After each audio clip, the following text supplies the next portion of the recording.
नमस्कार लाडक्या मित्रमैत्रिणींनो, शिल्पासोबत स्वादिष्ट चविष्ट आणि बरंच कायमध्ये स्वागत आहे। पहा, आपण आज कैरीपासून चटपटीत आणि झटपट होणारी मसाला कैरी बनवलेली आहे।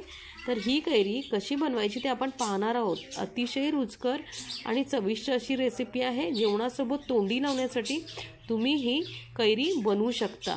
आता ही कैरी कशी बनवायची ते आपण पाहणार आहोत आणि कैरीचे काही फायदेही पाहणार आहोत। तर पाहूयात कैरीचे फायदे। कैरी गुणाने शीतल असते, म्हणून उन्हाळ्याच्या दिवसात कैरी खाल्ली गेली पाहिजे। बऱ्याचदा मसालेदार अन्न खाल्ल्यानंतर आम्लपित्ताचा किंवा ॲसिडीचा त्रास होतो, त्यावर काळ्या मिठाबरोबर कैरीचे सेवन केल्यास लगेचच आराम पडतो। कैरीमुळे अन्न सहज पचले जाते आणि पोटात गॅस देखील निर्माण होत नाही। उष्माघातापासून बचाव करण्यासाठी मिठासह कैरीचे सेवन केले तर फायदेशीर ठरते।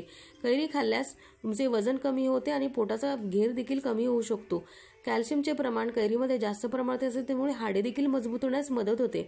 तर बघा, अशा प्रकारे आपल्याकडे आता ही कैरी आहे। याचे बारीक बारीक तुकडे करून काही मसाले मिक्स करून आपण चटपटीत आणि झटपट होणारी मसाला कैरी करणार आहोत। कैरीपासून तुम्ही बरेचसे प्रकार करू शकता। गुळांबा, मेथांबा, कैरीची डाळ, कैरीची आमटी, कैरीचं लोणचं, कैरीचा भात, असे बरेचसे पदार्थ तुम्ही करू शकता। कैरी खाल्ल्यामुळे तुमच्या त्वचेवरचे डाग देखील दूर होतात। या व्यतिरिक्त कैरी आपले केस देखील काळे करते। कैरीचे नियमित सेवन केल्यास त्वचा सुधारण्यास मदत होते आणि त्वचा तजेलदार आणि तुकतुकीत होते। कैरीमध्ये पोटॅशियमचे प्रमाण मुबलक असते, त्यामुळे शरीरात इलेक्ट्रोलाइट्सचे प्रमाण राखण्यास मदत होते। त्यामुळे रक्तदाबावर नियंत्रण राहते आणि हृदयविकाराचा धोका कमी होतो आणि कोलेस्ट्रॉलची पातळी देखील नियंत्रणात राहते। कैरीच्या सेवनाने शरीरातील साखरेची पातळी कमी होण्यास मदत होते आणि लोहाची कमतरता देखील दूर होते। कैरीमध्ये व्हिटॅमिन सी मोठ्या प्रमाणात आढळते, त्यामुळे तुमची रोगप्रतिकार शक्ती वाढते। याशिवाय कैरीच्या सालीत असणारे पेक्टिन, जुलाब, अतिसार, मूळव्याध, बद्धकोष्ठता, अपचन आणि ॲसिडिटी आणि पोटाच्या इतर साऱ्या समस्यांवर उपयुक्त ठरते।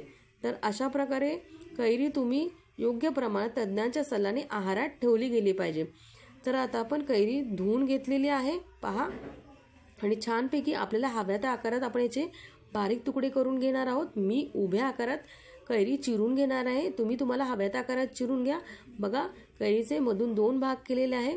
ही बघा, जे मध्ये आहे ती कैरीची बी म्हणजेच कोय आहे। कैरी अतिशय कवळी आहे, म्हणून बी आणि ही कोय छोटी आहे। तर बघा, अशा प्रकारे आता कैऱ्या आपण उभ्या चिरून घ्यायच्या आहेत। हे बघा, अशा प्रकारे आता हा सगळ्या कैऱ्या मी उभ्या चिरून घेतलेल्या आहेत आणि याच्यामध्ये आता काही मसाले मिक्स करणार आहे। तर याच्यामध्ये मी खडी साखर घेतली आहे, लाल तिखट घेतले आहे, सैंधव मीठ घेतले, चाट मसाला घेतले, हळद आणि हिंग घेतलेले आहे। तुम्ही काळे मीठही घेऊ शकता किंवा साधं मीठही घेऊ शकता आणि खडी साखरेच्या ऐवजी साधी साखर किंवा गुळही घेऊ शकता। आणि तुम्हाला साखर नसेल घालायची, तुम्ही नाही घातली तरी सुद्धा चालू शकते। अशा प्रकारे आता ह्या कैऱ्यांमध्ये सारे मसाले मी घातलेले आहेत आणि छानपैकी त्या चमच्याने मिक्स करून घेत आहे। छानपैकी सगळीकडे कैरीला हा मसाला लागला गेला पाहिजे आणि आता छान याला मस्तपैकी थोडंसं पाणी सुटतं आणि छानच अशी दिसते ही कैरी, दिसायला आणि खायलाही फार स्वादिष्ट आणि चविष्ट लागते। आता याच्यामध्ये कोथिंबीर घालणार आहोत आपण। कोथिंबीर घातले, तुमच्याकडे पुदिन्याची पाने असतील तर तीही घाला। तर अशा प्रकारे तुम्हाला ही रेसिपी कशी वाटली मला कमेंटद्वारे कळवा। Bye bye.